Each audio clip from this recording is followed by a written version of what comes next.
Pronto. Deixa eu ver. Vocês colocaram.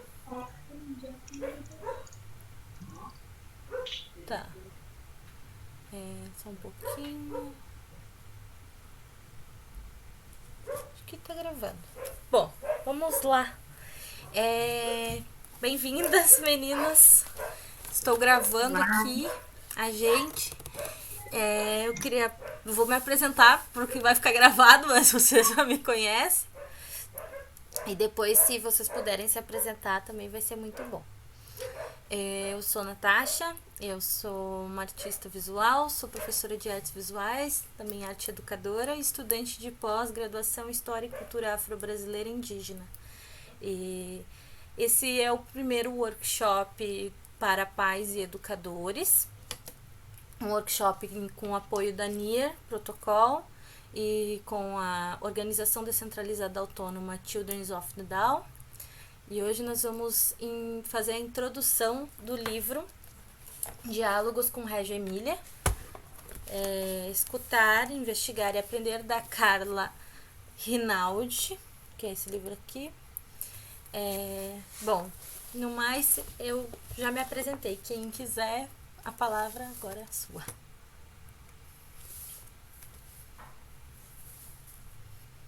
Carla, Argênide, quem vai se apresentar? Liga o microfone, Carla. Oi, me chamo Carla Beatriz Nogueira, sou educadora social, sou professora formada em História e Ciências Sociais, com um mestrado já apresentado em Sociologia e Antropologia, Ciências Políticas e especialização em Ciências Políticas, com ênfase no feminismo e a atuação da mulher na Igreja Católica, que é a minha área de atuação no momento. Sou mãe, sou negra, sou periférica. Bem-vinda, Argênide. Seu microfone ligar.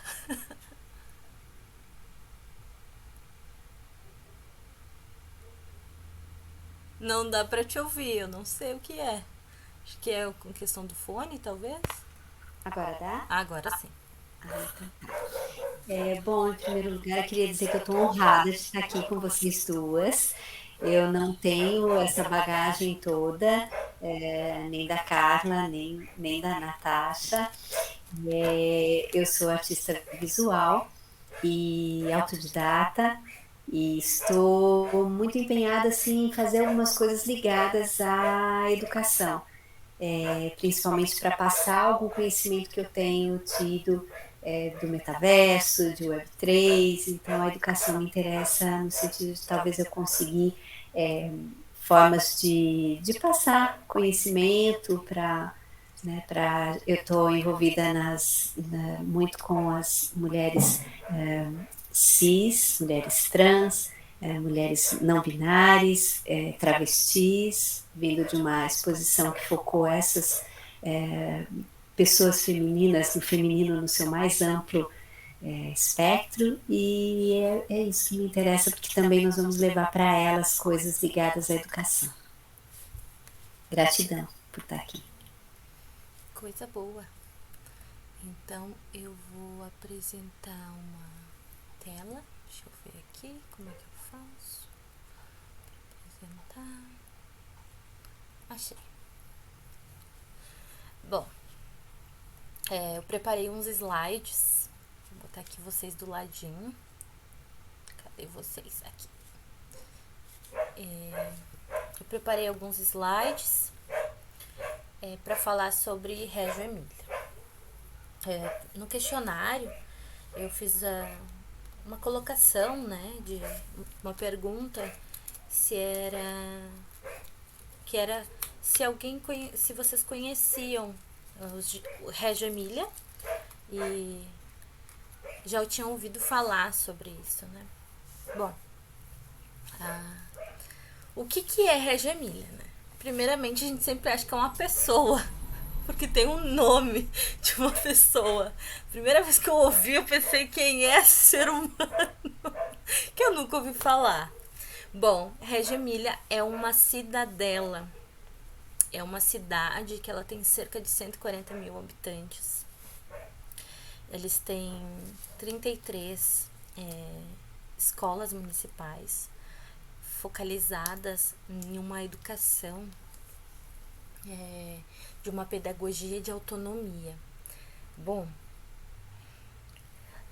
só aí a gente já tem pauta para falar por uma vida toda, né? O que é a pedagogia de autonomia. Mas vamos lá. Eu escolhi uma frase para a gente trazer aqui para esse workshop, que eu me arrepiei a primeira vez que eu li, que é que o maior sinal de sucesso para um professor é poder dizer: as crianças estão trabalhando como se eu não existisse. Quando a gente, como educador, como professor, como pai ou mãe, tem uma vivência familiar, autônoma, onde os indivíduos se respeitam e respeitam o espaço coletivo e individual de cada um. É sobre isso, como isso se desenvolve, como isso pode ser aplicado na nossa sociedade e o quanto de construção é preciso para a gente chegar nesse nível utópico na realidade, né? Porque pensar em uma sociedade igualitária em direitos, com equidade social, com respeito de espaço coletivo e individual, é praticamente pensar em utopia, né? Enfim. Bom, eu escolhi algumas palavras-chave sobre esse nosso primeiro diálogo e estudo juntas, que é a documentação pedagógica, atelieristas, vivência, escutar, observar, aprender, educadores e família, protagonismo e autonomia. É claro que a gente pode ir anotando as palavras-chave, eu acho que é um exercício legal para a gente ir fazendo durante os nossos diálogos, que é anotar as palavras que nos impactam durante essa vivência, né? Tenho certeza que cada uma de vocês tem muito a compartilhar também, então fiquem à vontade para abrir o seu microfone, falar, dialogar, que esse seja um espaço onde a gente possa fazer as nossas trocas, os nossos compartilhamentos e esse ser um movimento de escuta, né? Bom, a documentação pedagógica eu coloquei em primeiro lugar, assim, porque é histórico, né? E quando a gente fala em mudança social, a gente também tem que olhar para o nosso passado. E para mudar o nosso passado, para olhar para o nosso passado, poder mudar ele no nosso presente, eu acredito muito na força que a história tem, né? Sem a gente saber a história dos nossos ancestrais, a história da terra onde a gente vive, sem saber aonde houve os erros na construção da nossa sociedade, a gente não poderia fazer uma mudança no presente, né? Seria muito difícil. Dentro da educação de Reggio Emilia, que é essa cidade, e eu já conto para vocês como começou, se tornou isso tão grande assim, né? Essa educação com metodologias que não se encaixam dentro dos quadrados que a gente está acostumado, né? Mas dentro dessa pedagogia da autonomia, do socioconstrucionismo, Reggio Emilia, essa cidade, ela construiu uma forma de educar a si como uma comunidade diversa, né, que mantém esses quesitos de documentação pedagógica. Os atelieristas, eles trabalham em conjunto com os professores, no caso que são chamados educadores, né? Todos os funcionários, né, que participam da coletividade, da construção, desde do ensino para as crianças bebês, para as crianças até 6 anos, né?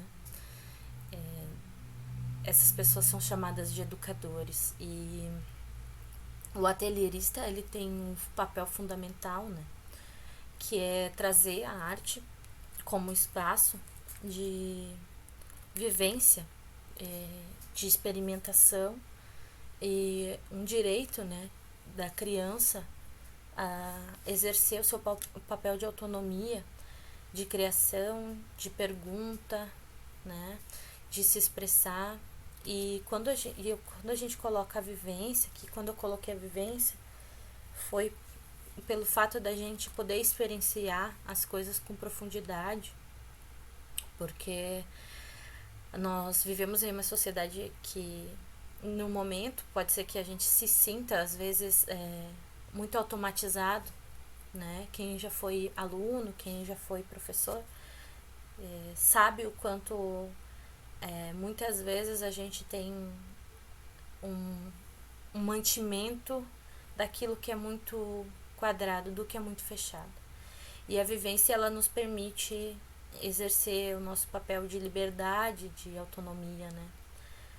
A escuta, nesse sentido, é uma escuta que vai além dos nossos ouvidos, além do ouvir, além desse sentido, mas do sentido de também observar ao mesmo tempo o que a gente está escutando, vendo, o que a gente está sentindo, tocando, e podendo também conseguir ter uma interpretação fiel e de aquilo que está sendo transmitido, né?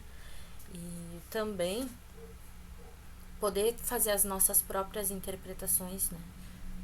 O que essas palavras podem significar no nosso individual, o que elas significam no nosso coletivo, no contexto que elas estão. O observar muito mais, muitas vezes, do que o falar em sala de aula, né?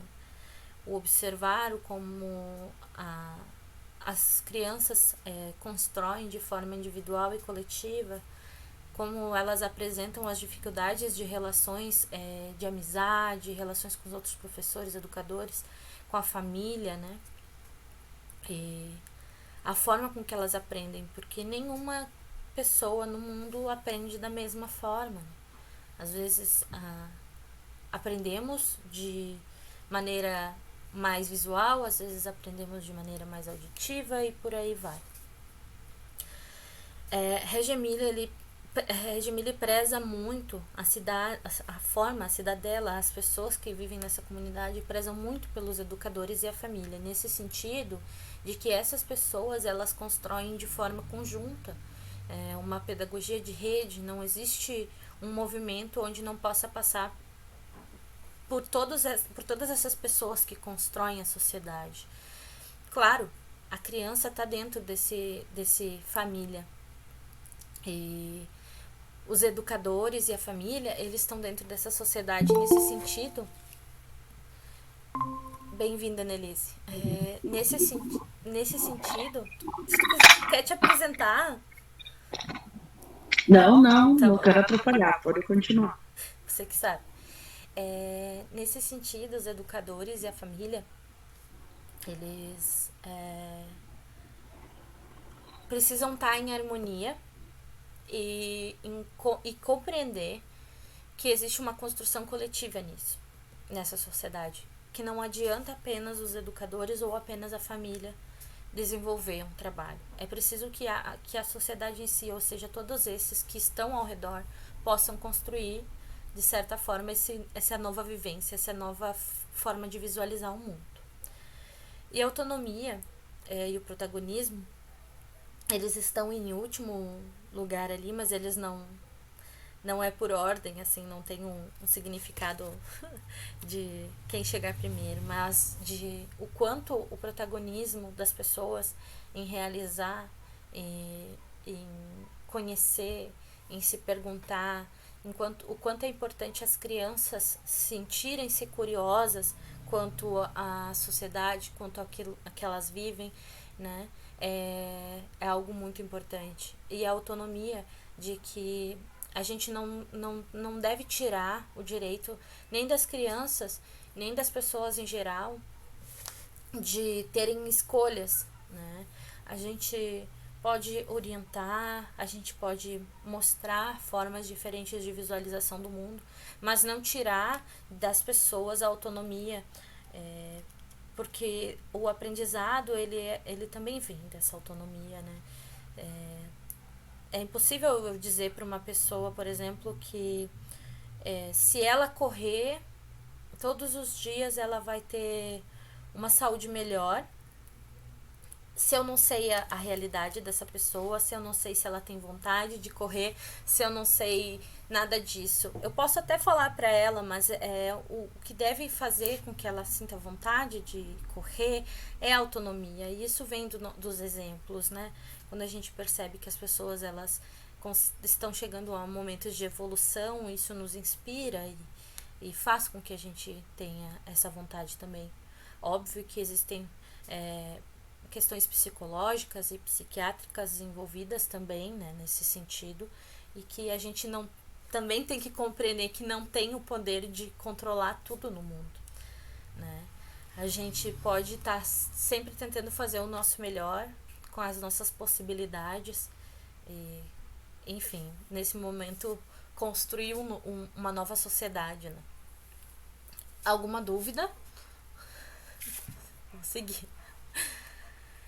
Bom, eu coloquei eu tenho umas informações do que é a Regia Emília no slide, depois eu vou passar esses slides para vocês no formato de PDF, para que vocês possam utilizar sempre que quiser. Aqui eu coloquei um pouco daquilo que eu já aprendi e ensinei, compreendi e compartilhei, que Reggio Emilia é uma cidade, ela fica na Itália, são cerca de 150 mil habitantes.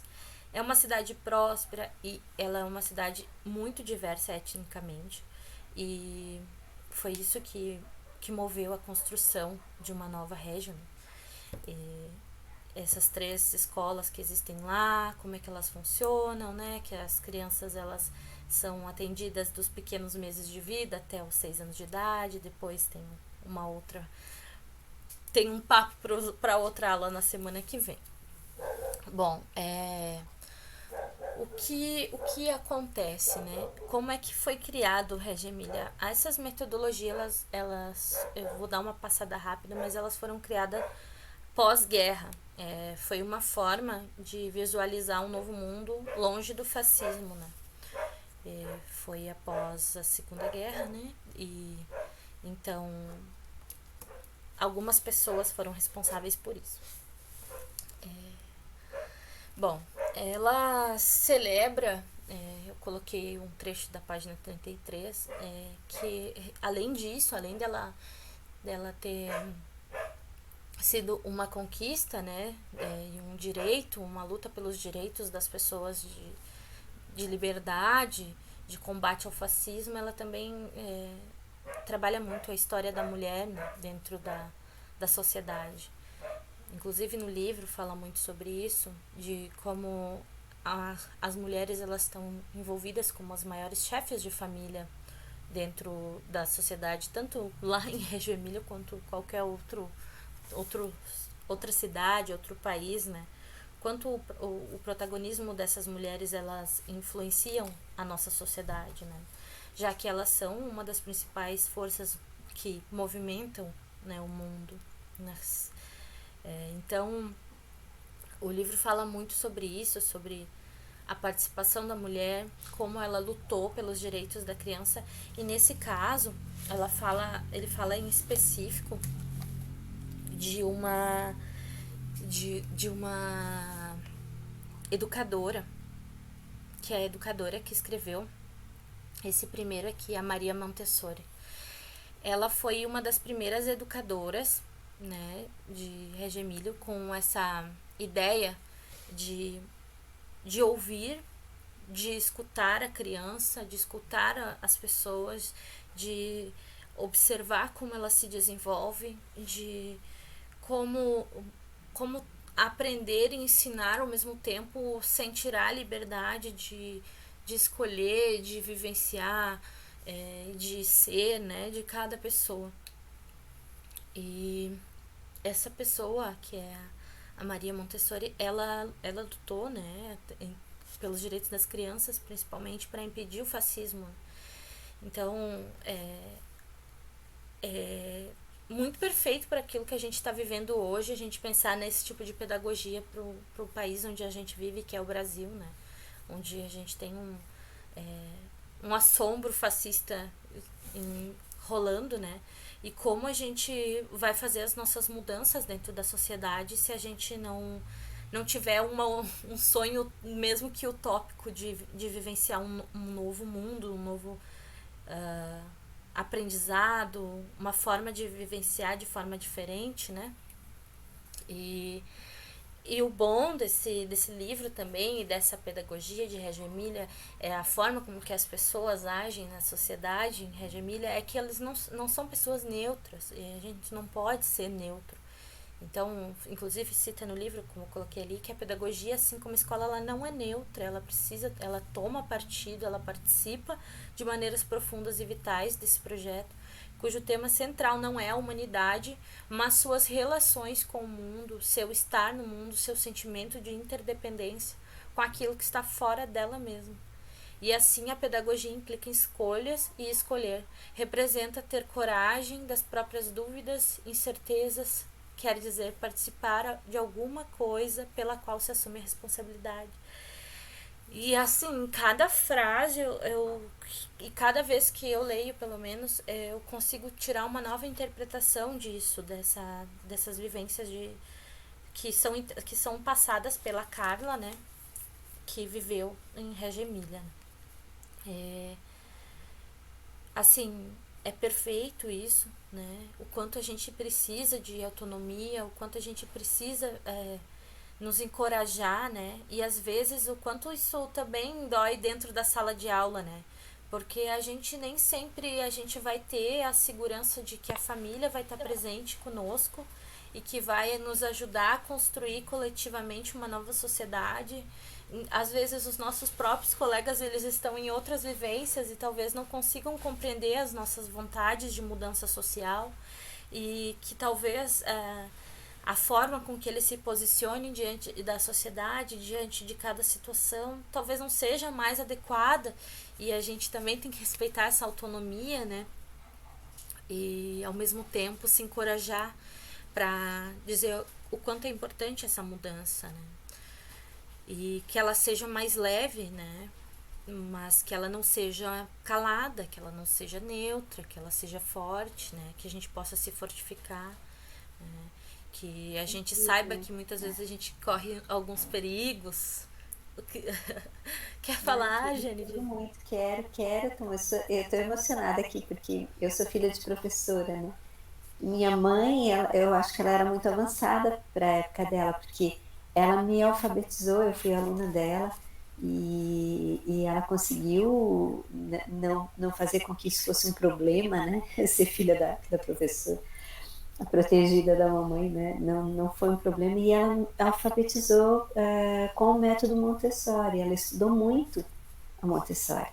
Ela falava muito dessa Montessori, ela era assim, tudo que ela fazia, então eu vejo o quanto ela estava avançada para a época, porque isso foi começo da década de 60, né? Quando eu acho que as professoras não seguiam, né? Ainda, eu não sei que época que veio a Montessori, mas eu lembro que ela era uma estudiosa da Montessori, e eu comecei meus estudos dessa forma. Que bonito, né? Quantas coisas se conectam, né? Cara, também se quiser falar um pouco da tua vivência como orientadora, como professora, como colega. Eu sempre tive muita curiosidade, assim, não tinha ainda dado uma passada, assim, de olhada, de uma leitura mais visual do que uma leitura mais receptiva e introspectiva da Montessori, mas acho que assim é um pouco a minha identificação é muito daquilo que também minha mãe não é professora, né, mas muito mais das vivências também da minha casa, né, no que tange a questão da educação no aprendizado, né. Então nós somos entre 8 irmãos. Natal e Páscoa a gente ganhava o presente do Natal, né? Um brinquedinho, não, uma muda de roupa, que era a roupa do ano, e um brinquedo pedagógico, né? Isso sendo minha mãe empregada doméstica, né? Meu pai um calceteiro, né? Então a gente sempre foi direcionado a ter autonomia. Eu só preciso liberar minha adolescente que vai pernoitar hoje na casa da colega, eu já retorno. Vou ter saber buscá-la. Só um pouquinho. Tá bem, volta, tranquilo.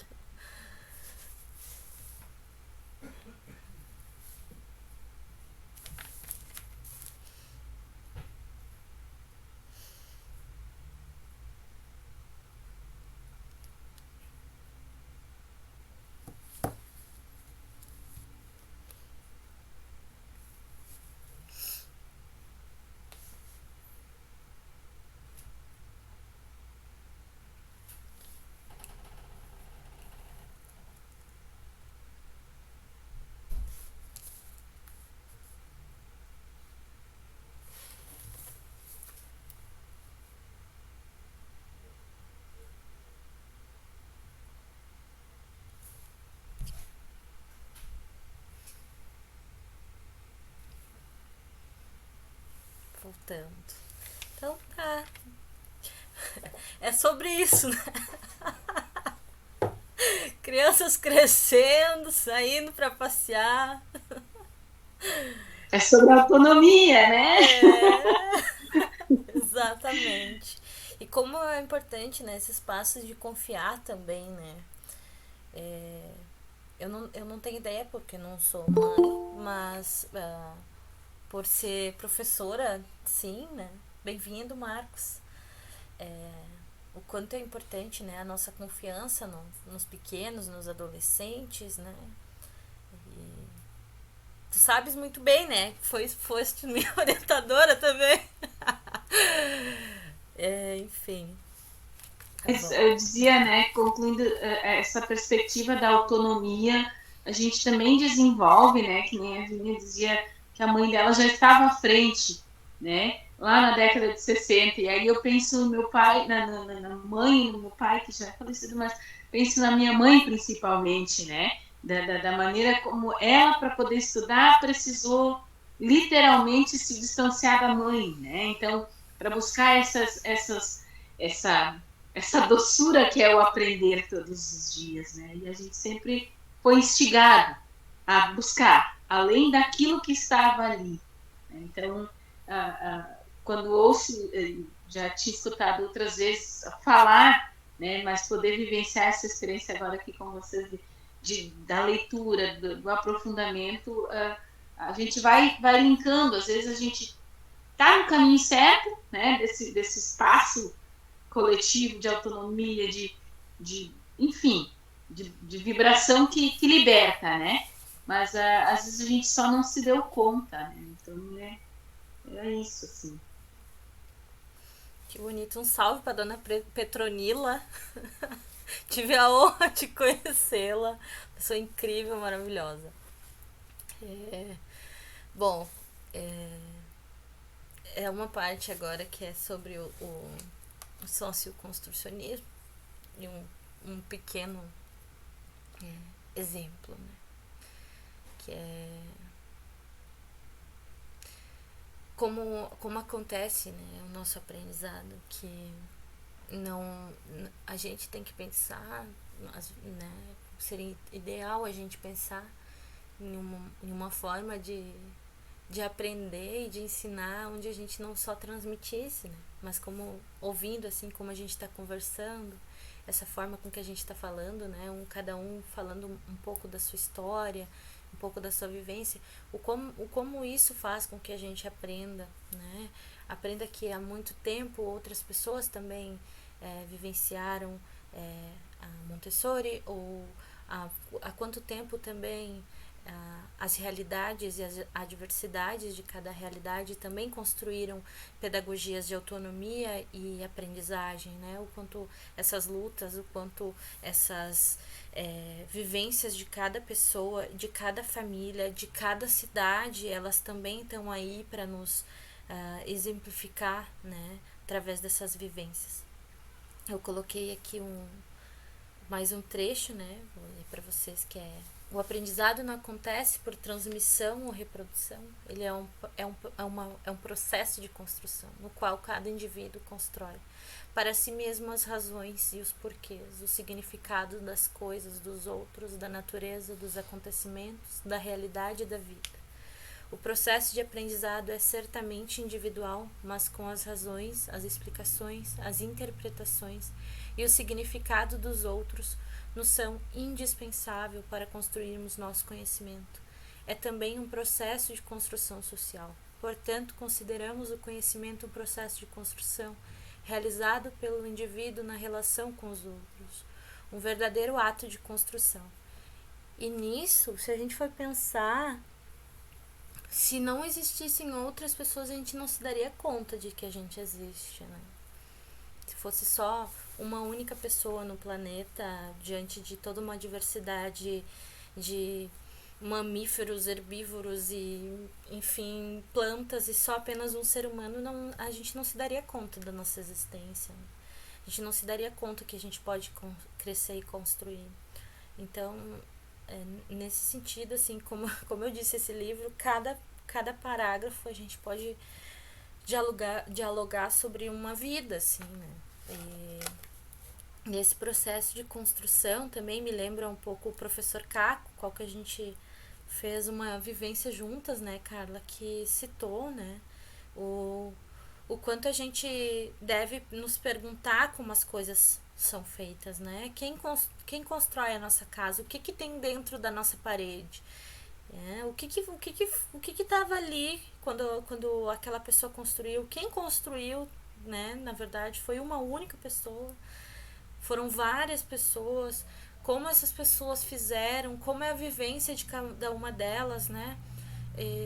E a gente perceber que todas as diversidades, todas as realidades, elas são diferentes, né? E o que cada uma delas, assim, inclusive na nossa vivência, nos traz de aprendizagem.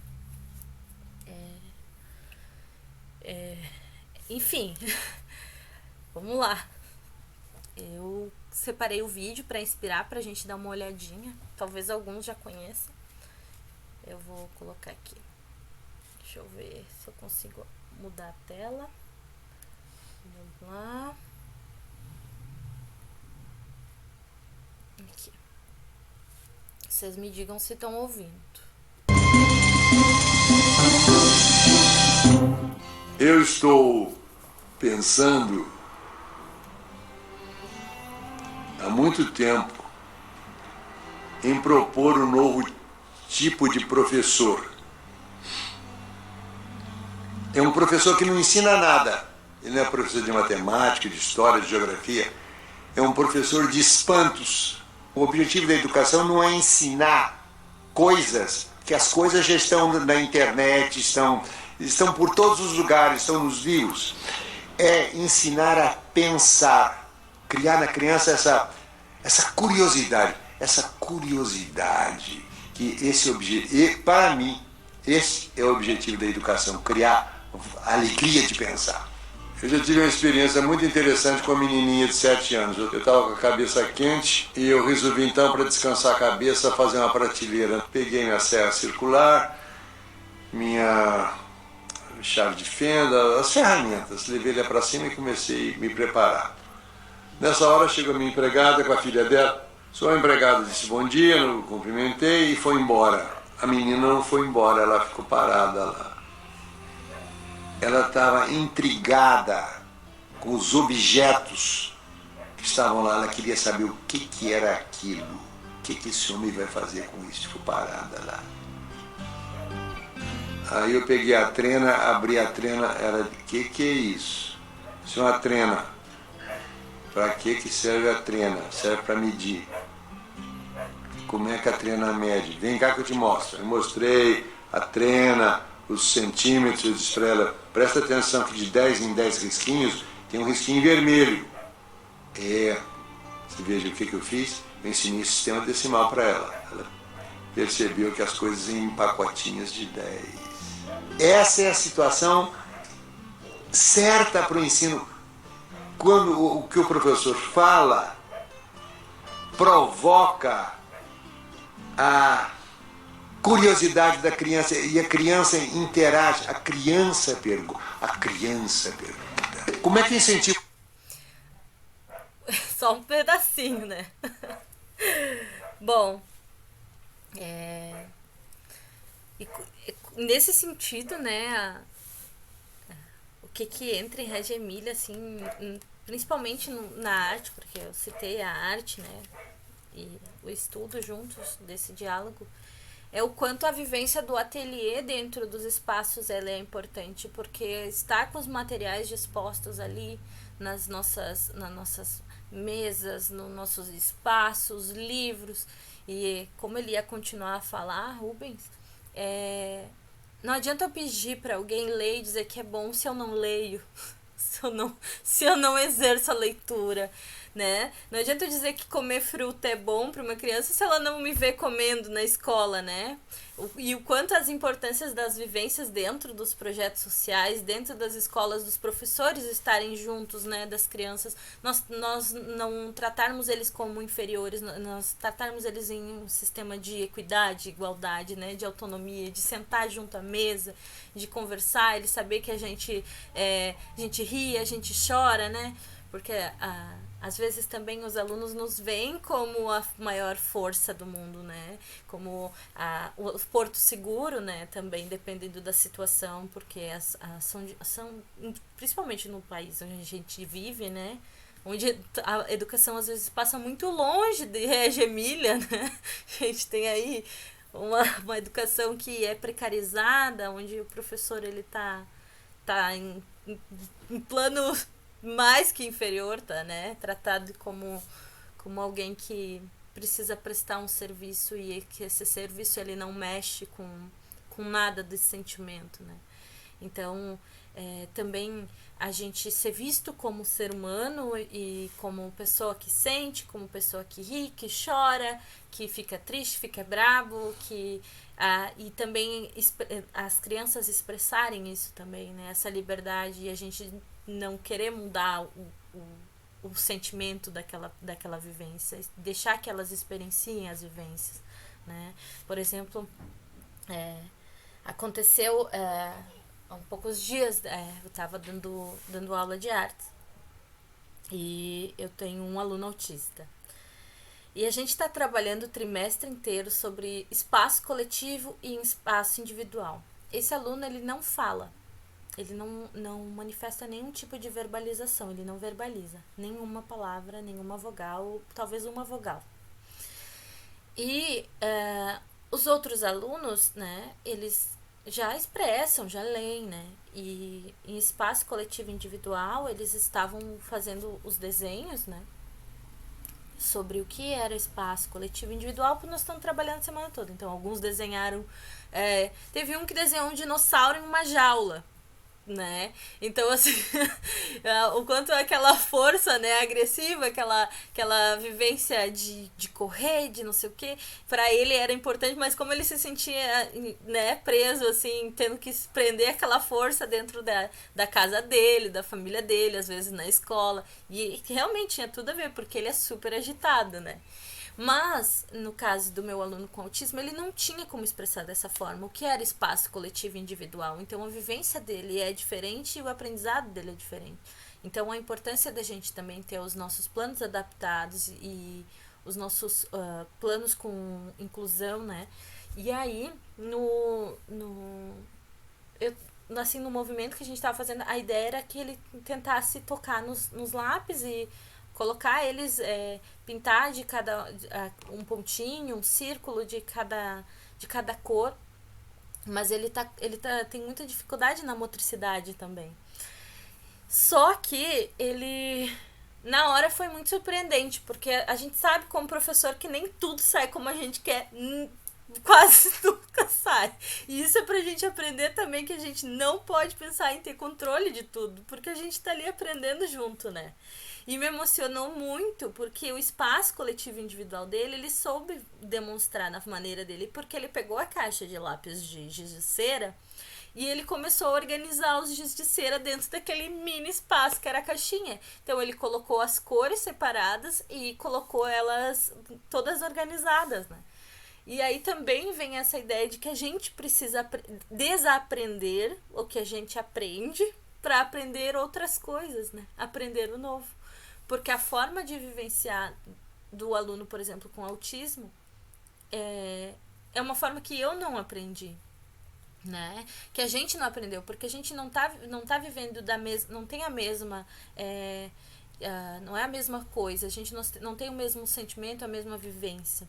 Então a gente também tem esse olhar investigativo, que aquela criança, aquele indivíduo, aquela pessoa, ela tá aprendendo a maneira dela, né? E aí vem o ponto-chave, que é a confiança também no que a gente tá passando, né?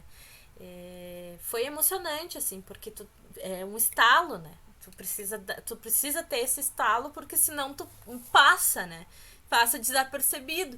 E aí a gente tem que estar muito aberto, porque senão a gente, mas não consegui executar aquela atividade, mas a atividade aconteceu. Só que eu tive que também visualizar o que é espaço coletivo pro outro e o que é espaço individual, né? Bom, se eu estiver falando muito rápido, vocês me falam.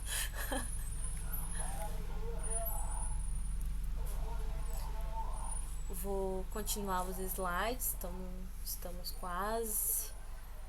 Vamos lá. Pronto.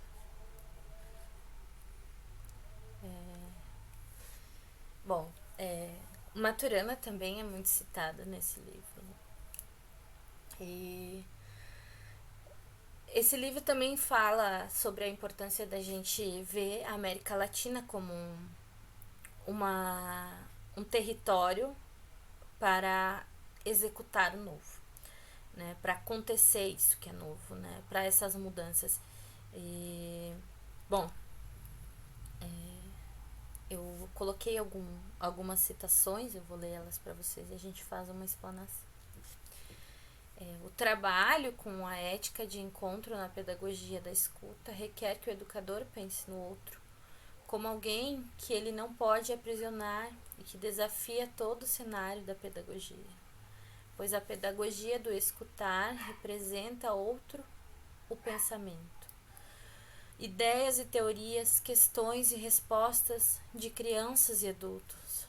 Significa esforçar-se para extrair o sentido daquilo que é dito, sem noções pré-concebidas sobre o que é certo e apropriado. A nossa vida acontece, nossa experiência acontece, os mundos em que vivemos acontecem à medida que os levamos adiante em nossas explanações. Maturana. Então, sobre isso, né? Sobre como a gente tem as experiências dentro da nossa vida com outras pessoas e que a gente precisa estar aprendendo, principalmente eu cito bastante isso hoje, porque é o que a gente está aprendendo, né? A nos movimentar dentro dessa sociedade que está passando por um momento de ao mesmo tempo que de uma luta, ao mesmo tempo uma transformação, ao mesmo tempo foi um ápice de doença coletiva no nosso planeta, e a gente vivenciar tudo isso e ainda pensar em como o outro se sente, em como as outras pessoas estão vivendo isso, né? A empatia, né? A escuta, o aprender com o outro, aprender com a diversidade do outro, que para o outro teve um significado, para nós pode ser que provavelmente vai ter um outro significado ainda para cada um de nós. E que cada pessoa, que cada criança, principalmente nós como educadores, né, e pais, né, eles vivenciam de uma forma diferente, como eles estão nos dando sinais, às vezes, daquilo que eles não falam, né? E aí a gente tem o desenho, a gente tem a escrita e a arte em um todo para nos auxiliar, né? De como a gente pode nos aprofundar nessa leitura do que essas crianças, filhos ou educandos, estudantes vêm expressando, né?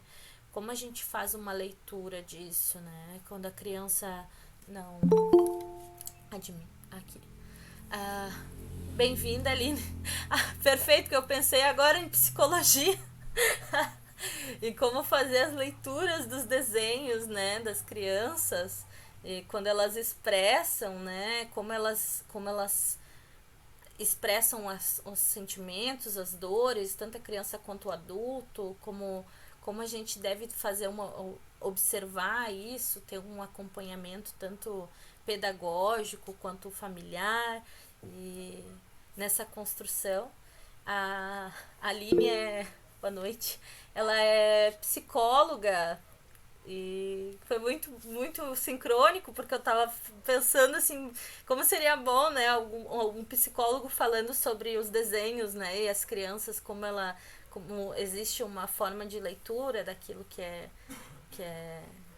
vivenciado dentro da psicologia, né, e que eu também lembro, assim, de uma psicóloga que ela dispusera, às vezes, objetos, tipo...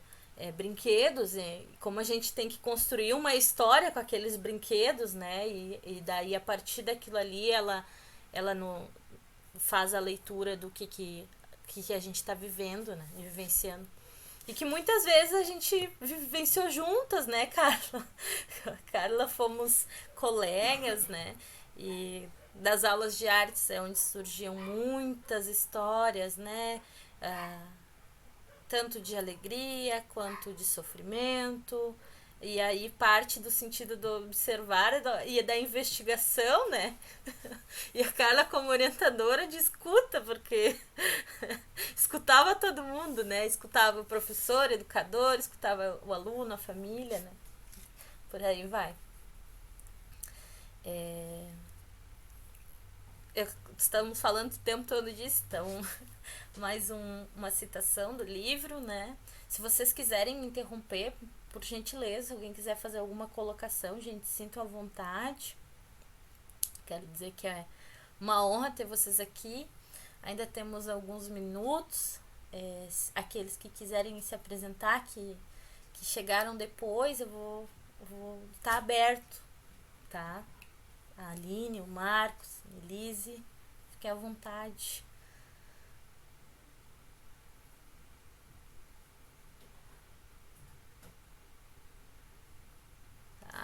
Vou seguir então. Bom, coloquei aqui, né, essa citação da página 44, que é: na pedagogia da escuta, as escolas municipais têm buscado as inspirações de seus fundadores, cuja experiência no fascismo ensinou-lhes que as pessoas que se conformaram e obedeceram eram perigosas, e que para a construção de uma nova sociedade era imperativo salvaguardar e transmitir essa lição, assim como preservar a visão de que as crianças podem pensar e agir por si próprias. Dalberg, 1992. Desse modo, ética e política caminham juntas numa abordagem da educação que rejeita os vínculos regulatórios das classificações desenvolvimentistas e a educação como transmissão e resultados normativos, e que enfatiza a importância da alteridade e da diferença, da conexão e das relações.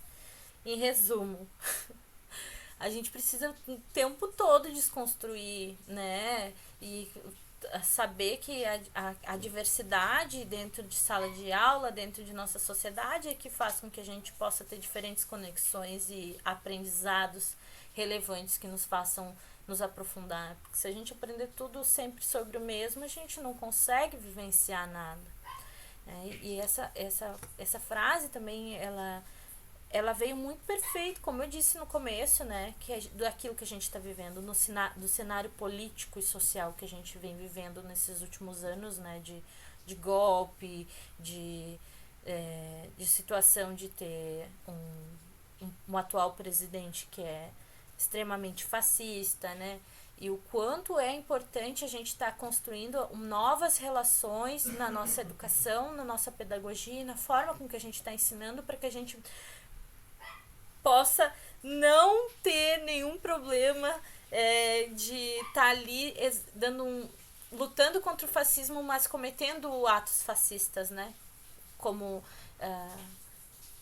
querer que todo mundo, toda sala de aula, todas as salas, elas vivam a mesma maneira, né?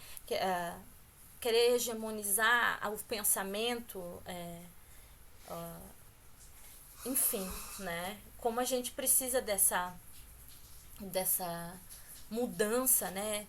E se a gente já consegue pensar dessa forma diferente, como que a gente vai lidar com as pessoas que ainda não conseguem vivenciar isso, né?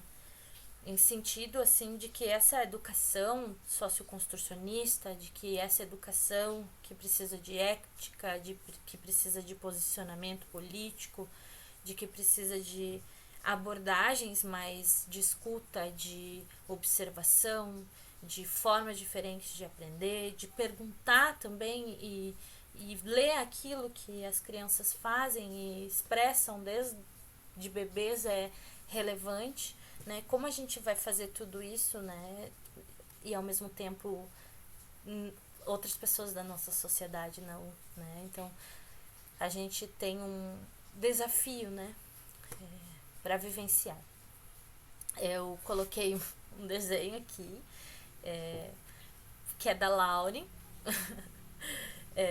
para uma forma de concluir assim esse workshop, assim, pelo menos a passagem dos slides do primeiro workshop com esperança e utopia, né?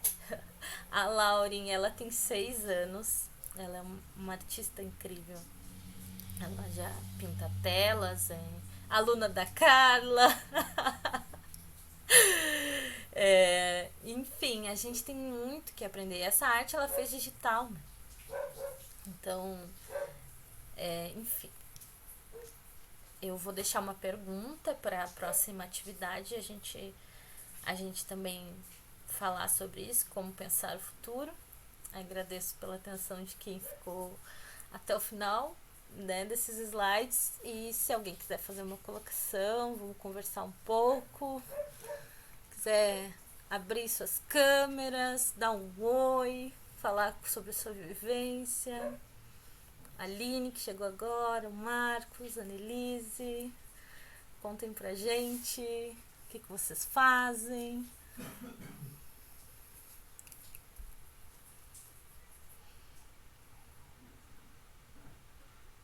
Oi, boa noite. Bom, só não vou abrir a câmera, me desculpem. Tudo bem. Bom, bacana esse workshop, Natasha. Depois eu queria mais informações sobre esse autor. Bom, trabalhei com educação social, né? Trabalhei em abrigos com crianças em situação de abrigamento e tive contato também durante um ano com pessoas em situação de rua. Né? Nesse novo momento agora da minha vida, eu tô focado mais no meu trabalho e mais nos meus estudos na área de fotografia, mas também pensando muito a arte, a fotografia, atrelada à transformação da criança. Né? Eu acredito muito na transformação pela arte.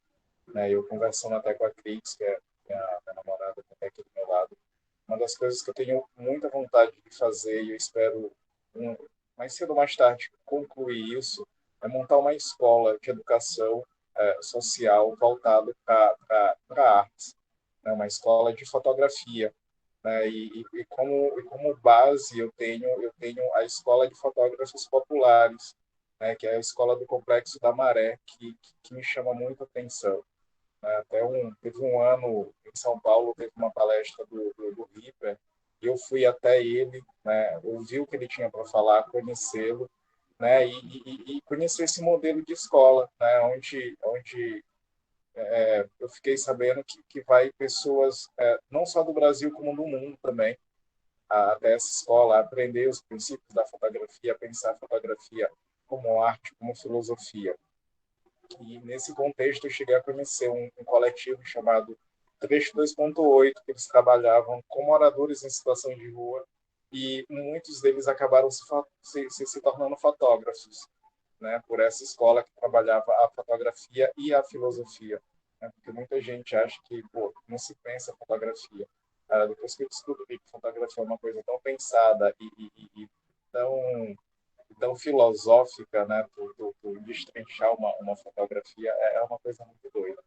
Mas é isso. E no momento eu venho trabalhando como voluntário na própria instituição da CRIX também, mas ainda tudo muito timidamente. Mas assim, um objetivo meu mesmo dentro desse espaço é poder trabalhar arte e fotografia com as pessoas aqui do bairro onde ela mora. Né? Então, basicamente é isso, gente. Boa noite e valeu, obrigadão.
Boa noite. Tchau, tchau.